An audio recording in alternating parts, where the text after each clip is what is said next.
Among the indies that I've recently played, Noita is a really impressive title. It's a mix with elements that come from many places that somehow fit all together into this weirdly unique experience.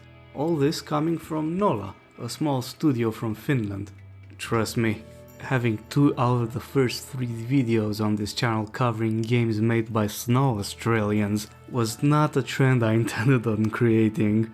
With this being said, let's take a look.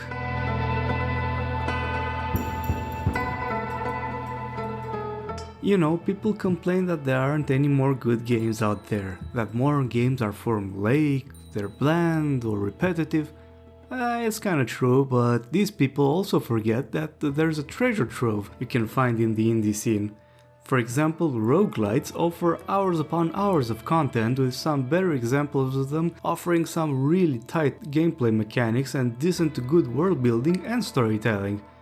So if you're a fan of roguelites, then you should be very pleased to hear that Noita is a roguelite that has absolutely none of this. Wait a minute, what? Let's pull back a little bit. In this game you're controlling a witch, which I'm gonna call a wizard from now on because it looks way too similar to this ancient meme. The goal is to go deeper and deeper inside these caves to fight all sorts of strange creatures with the help of a plethora of spells and defeat this flying squid and what the hell, man? What does this whole thing have any sense whatsoever? Oh my god. I'll get right back to it. My first contact with the title was seeing some footage of some crazy explosions and destruction alongside some very pleasing visual effects. When I started playing it, it was far more complex than that. It's not even just about the spells, it's everything. The pixel art is not just cosmetic, you can actually use the cursor to point at everything around and see what material you're hovering over.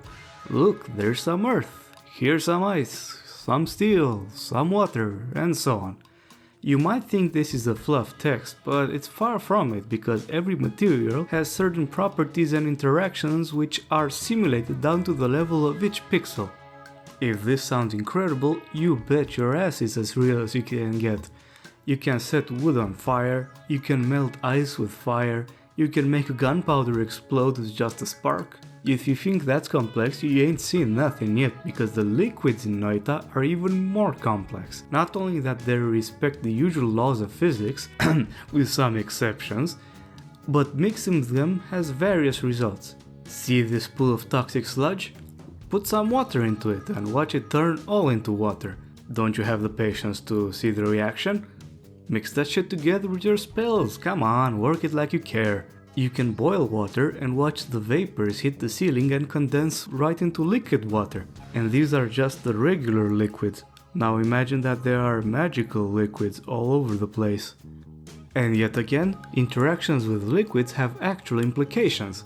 For example, if you don't want to catch on fire, you gotta drench yourself in water as often as possible and avoid getting stains with oil, something which sometimes sounds easier than it can be done.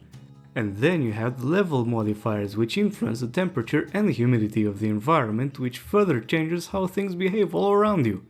A natural question that comes from all these descriptions is, how taxing can all this madness be on my system? To which I can emphatically and categorically say yes.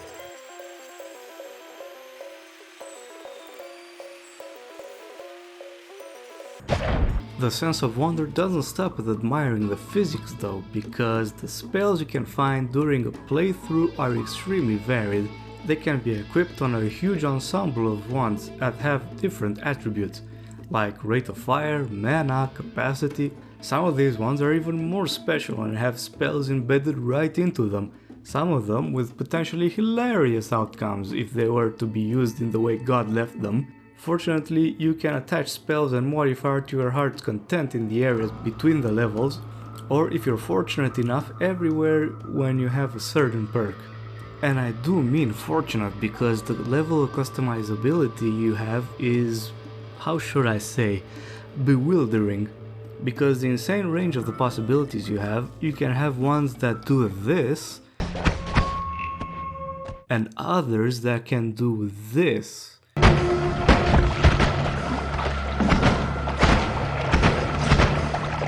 And do you want to know the best part?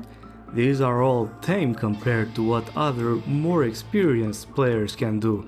Because wand building is so complex that you can find hours of tutorials on YouTube and even a mod dedicated to teaching players how to get the best out of them. But outside the instinct to min-max, which some people may have, there is an element of exploration in figuring it out, which is extremely satisfactory. Although some mechanics are more or less hidden to the players, a good rule of thumb is, if you think long enough and believe it would work in real world, it would very much likely work in Noita as well, because that's how I managed to discover half of the spell interactions. Remember when I mentioned the hilarious outcomes of some spell interactions? Well, if you launch an explosive and a projectile at the same time, you're very likely to instantly blow up and laugh at the death screen once you realize how much of an idiot you are for not seeing it before. And by the way, did you know that creating an electric arc with any conductive surface is actually not a good idea to have when you want to throw some dynamite? What a crazy concept, isn't it? The possibilities are closer to endless than in any other roguelite I've played, to be quite honest. And you really need to milk all those possibilities because the game isn't fucking around. You'll die in the first level a bunch of times until you get the gist of it, and the enemies want your blood continuously. The more I played, the more I think that the developers got really high and imagined if the Finnish woods were actually in Australia because they looked born out of some twisted fantasies. Worst of it all is that their design is really evil as well. Once you think you mastered the level and its enemies, you're thrown into the next and the rules are turned all around. You thought these dogs are threatening? How about some bees that explode into waves of molten lava? So much lava. Or how about a bunch of pistol shooters in a level where you barely have room to maneuver around because explosive barrels filled with liquid nitrogen that almost seem to want to fly towards you all the time are all over the place? Or how about the big bastard that shoots balls that polymorph you into some random mob and essentially kills you because you're undefended? And the best part of it all is that when you die, any attempt to read the name of the creature that did you in is absolutely impossible. We all know that if you can't say its name, it really doesn't exist and can't hurt you when you sleep.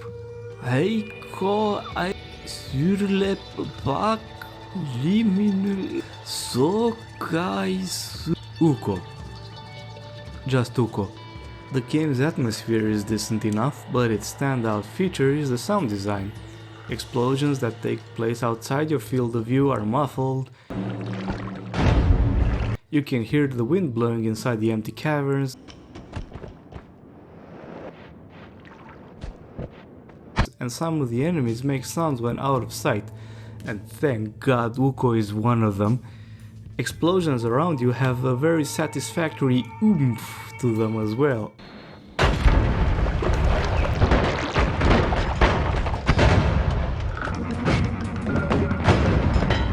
And to top it all, the more intense the action becomes, the more intense the background music is. Speaking of the music, it's got quite a bit of a charm to it, and it surely gives some Woodstock vibes in some moment. And now we finally get to the weird parts. Everything is more or less drawn from Finnish mythology, and it's as alien as one would expect. The game starts with the cinematic involving eggs and some stars and some weird shit and well, that's all to the story. I'm not joking. The game has no indication of who you are, what you're doing there, or even what you're supposed to be doing.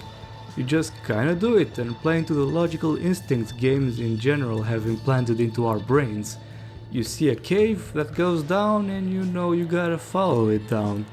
The next sections are quite diverse. A coal mine with the aforementioned lava-filled bees, a frozen ice cavern populated by some horribly scary guys, a military base filled with a lot of nasty people, a jungle dreamt up by someone who really hates those suffering from arachnophobia, a steel warehouse filled with so many barrels of acid, a weird temple that really wants to kill you in any way it can, and then finally the final boss. You beat him and that's it, right? Well, do you remember when I mentioned exploration before? So yeah, it wasn't only about the wands.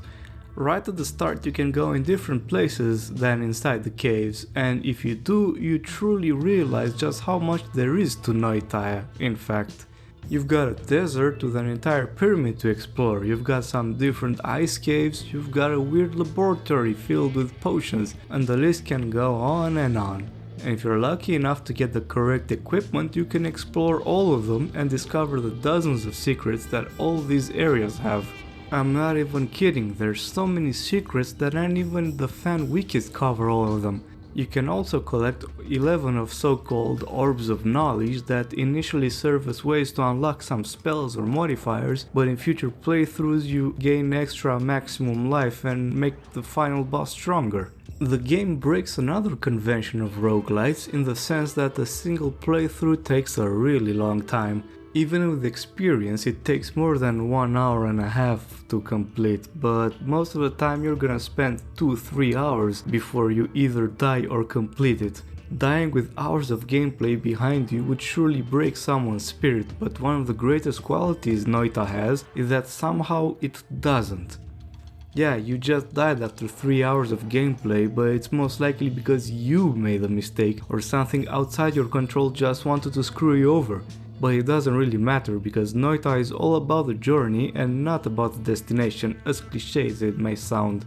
Beyond the groan of frustration, I never once got mad at the game because everything is explainable and preventable once you have enough experience under your belt. And even if you are still new to the game, each death is one among the many lessons you need in order to overcome its difficulty. And you want to know the most mind-blowing aspect of all of this? Before I decided to start my YouTube channel, I once had a playthrough of around 12 hours. Why? Because I wanted to collect all, and now pay attention, 33 orbs. No, I did not make a mistake. This fucking game, man, this fucking game, it has parallel worlds which are fully explorable and offer different variations of the world you are playing into, complete with new perks and all the jazz, meaning that you can turn this tiny list into this madness. And after 12 hours I just gave up because I finished the game, because you need way more time in order to collect all of these orbs. This reveal was to me the final straw. I can officially call Noita an absolute insanity of a game. There's no ifs and buts. Other roguelites are constrained by their rigid mechanics, but Noita does not play by the same rules and simply curb stomps player expectations left and right. You thought that you click new game and you're gonna have a fun hour and a half with quirky hijinks, shooting spells just like you imagined during your Harry Potter cosplay hours. But in fact, that click of a button was a contract that damned your soul to a deep descent into the belly of a hungry beast that will forever remain starving for your pain and suffering and will do nothing to stop its dark call. You thought you're playing a game, but in fact the game is playing with your frail, unprepared mind as it works to break down as many things as you expect about roguelites made by small indie studios. Oh, dear God, what this game has done to me. In conclusion, I cannot do anything less than wholeheartedly recommend this game. I have been a fan of many roguelites over the years, but none felt like a sandbox as much as Noita. It's as if the people at NOLA just hand you the tools and an entire world to do as you please, because in reality, beyond the rules of physics, there are no rules to constrain you. This approach, whilst not the first of its kind, really gives you so much more than what meets the eye. You come for the physics, stay for the world building and linger on for the insane exploration into this strange world of magic and fantasy. Therefore, I thank everyone for watching this video. Don't hesitate to like it and subscribe to my channel, because otherwise you'll miss out my future content. And until next time, cheers!